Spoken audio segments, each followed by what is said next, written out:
لمثل هذا فليعمل العاملون لمثل هذا فليعمل العاملون. Connaître la religion de l'islam avec des preuves. Alors, connaître la religion de l'islam. L'islam, il faut savoir que les savants divisent l'islam en deux.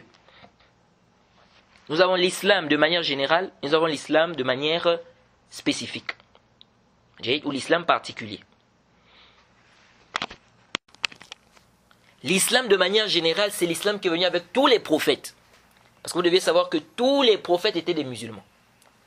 Tous les prophètes étaient des musulmans. C'est pourquoi c'est une erreur de dire, comme certains disent aujourd'hui, les religions célestes. Qu'est-ce que les religions célestes? Quand quelqu'un, parce que le plus souvent les gens quand ils disent des religions célestes, c'est-à-dire veut dire des religions qui viennent d'Allah.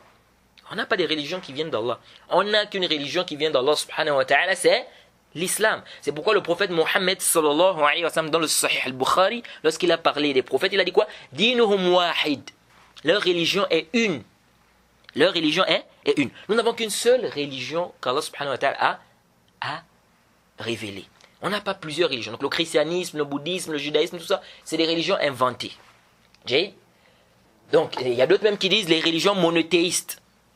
Qu'est-ce que les religions monothéistes? Donc, ça c'est l'islam de manière générale, c'est-à-dire l'islam qui est venu avec tous les prophètes. Donc tous les prophètes étaient des musulmans. Tous étaient soumis à Allah subhanahu wa ta'ala et c'était quoi? Le même tawhid. Le même tawhid. Bien évidemment, les législations pouvaient différer.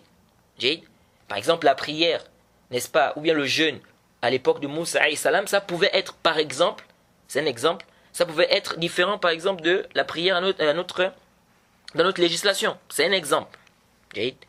Donc, pour dire ici que c'est les législations qui étaient différentes, qui pouvaient être différentes. C'est pourquoi Allah subhanahu wa ta'ala dit dans Surat 5 au verset 48, il dit وَأَنزَلْنَا إِلَيْكَ الْكِتَابَ بِالْحَقِّ مُصَدِّقًا لِمَا بَيْنَ يَدَيْهِ مِنَ الْكِتَابِ وَمُهَيْمِنًا عَلَيْهِ فَاحْكُمْ بَيْنَهُمْ بِمَا أَنزَلَ اللَّهُ وَلَا تَتَّبِعْ أَهْوَاءَهُمْ عَمَّا جَاءَكَ مِنَ الْحَقِّ لِكُلٍّ جَعَلْنَا مِنْكُمْ شِرْعَةً وَمِنْهَاجًا لِكُلٍّ جَعَلْنَا مِنْكُمْ لِكُلٍّ جَعَلْنَا مِنْكُمْ شِرْعَةً وَمِنْهَاجًا. Alors subhanahu wa ta'ala dit, sur la traduction rapprochée, et sur toi, c'est-à-dire Mohammed, nous avons fait descendre le livre avec la vérité, pour confirmer le livre qui était là avant lui et pour prévaloir sur lui. Juge donc parmi eux, d'après ce qu'Allah a fait descendre, ne suis pas leur passion, loin de la vérité qui t'est venue, à chacun de vous, nous avons assigné une législation et un plan à suivre. Et une voie à suivre. Donc ici, on voit que les législations pouvaient être différentes. Mais la base, les usul, donc le tawhid, c'était la même chose. Donc ça c'est l'islam de manière générale. C'est pourquoi quand on dit la yadkhulul jannata illa nafsul muslima, ne rentrera au paradis qu'une âme musulmane. Ici on ne parle pas ici seulement des musulmans, c'est-à-dire les musulmans de la communauté du prophète Mohammed sallallahu alayhi wa sallam. Là, quand on dit ne va rentrer au paradis, le prophète dans le Sahih Muslim dit la yadkhulul jannata illa nafsul muslima. Ne rentrera au paradis qu'une âme musulmane. Donc quand le musulman dit ne va rentrer au paradis que les musulmans, est-ce que ici c'est seulement les musulmans de la communauté du prophète? Là, c'est tous ceux qui sont musulmans. Que ce soit les musulmans de la communauté du prophète Mohammed, ou les musulmans de la communauté de Moussa alayhi salam, ou les musulmans de la communauté de Isa alayhi salam, ou les musulmans, n'est-ce pas, de la communauté des prophètes qui sont passés avant le prophète Mohammed sallallahu alayhi wa sallam. Donc ici, quand on dit ne va rentrer au paradis que les musulmans, ici on me dit, ça veut dire, c'est-à-dire les musulmans, c'est de manière générale. Ce n'est pas juste les musulmans de la communauté du prophète Mohammed sallallahu alayhi wa sallam. C'est pourquoi Allah subhanahu wa ta'ala dit, Allah dit dans la sourate 3 verset 19, Inna ad-dina 'inda Allah l'islam. La religion auprès d'Allah c'est l'islam. Ça montre qu'il n'y a pas trois religions, il n'y a pas deux religions qu'Allah a révélées. La religion auprès d'Allah c'est l'islam. C'est l'islam qu'Allah subhanahu wa ta'ala a légiféré. C'est pas, Allah n'a pas fait descendre d'autres religions. La religion qu'Allah subhanahu wa ta'ala a révélée aux hommes, c'est l'islam. Et dans le verset 85 de la même sourate, sourate 3, Allah subhanahu wa ta'ala dit وَمَنْ يَبْتَغِي غَيْرَ الْإِسْلَامِ دِينًا فَلَنْ يُقْبَلَ مِنْهُ وَهُوَ فِي الْآخِرَةِ مِنَ الْخَاسِرِينَ. Allah dit selon la traduction rapprochée, quiconque choisit une religion autre que l'islam. Suivez attentivement ce verset, parce qu'il est clair. Quiconque suit une religion autre que l'islam, cela ne sera point accepté de lui. Et il sera dans l'au-delà parmi les perdants. Donc c'est clair. Celui qui refuse l'islam, il va en enfer. Ça, il n'y a pas de débat sur cela. Il n'y a pas de débat sur cela. Donc ça, c'est l'islam de manière générale.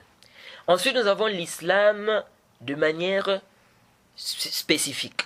C'est l'islam qui est venu avec le prophète Mohammed, c'est l'islam qui est enseigné par le prophète Mohammed sallallahu alayhi wa sallam.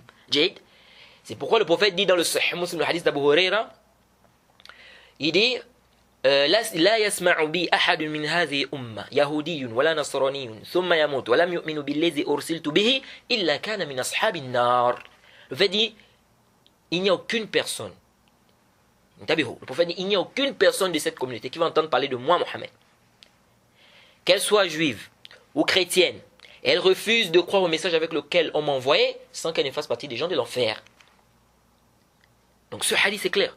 Tout celui qui va entendre parler de l'islam et qui refuse le message de l'islam, s'il meurt comme ça, sa destination c'est l'enfer.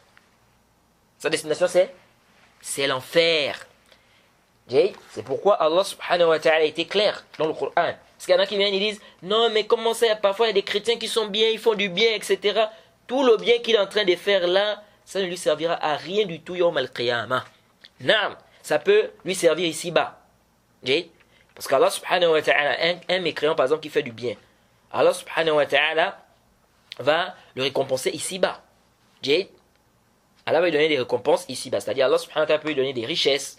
Allah subhanahu wa ta'ala peut lui donner des enfants, beaucoup d'enfants, une longue vie. Alors c'est Allah subhanahu wa ta'ala qui sait comment il va récompenser cette personne-là.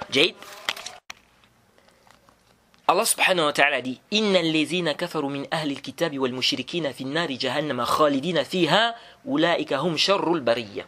Allah subhanahu wa ta'ala dit les infidèles, les mécréants, les mécréants parmi les gens du livre, donc les juifs et les chrétiens, ainsi que les associateurs iront au feu de l'enfer pour y demeurer éternellement. De toute la création sont les pires. Donc Allah est clair. Ils iront au feu de l'enfer. Donc, les juifs, les chrétiens, qui entendent parler de l'islam, qui refusent l'islam, ils meurent comme ça, ils vont en enfer. Et le musulman ne doit pas douter de ça. Douter de ça, c'est du coup, quelqu'un qui pense que les chrétiens vont rentrer au paradis, c'est grave. On avait vu dans la nominative 3 du cheikh Mohammed ibn Abdul Wahhab, Man lam yukaffir al-mushrikin, aw shakka fi kufrihim, aw sahhaha madhhabahum. Kafar. Ijma'an, le cheikh a dit. Celui qui ne rend pas mécréants les associateurs, ou bien qui doute de leur mécréance, ou bien qui dit qu'ils sont bien guidés. Donc c'est grave de dire que les chrétiens, les juifs vont entrer au paradis. Donc, l'islam de manière spécifique, c'est-à-dire l'islam particulier, donc l'islam qui a été enseigné par le prophète, tout celui qui va entendre parler de cela, il refuse le message de l'islam, il meurt comme ça, il va en enfer. Il va en enfer. Qu'Allah nous en préserve.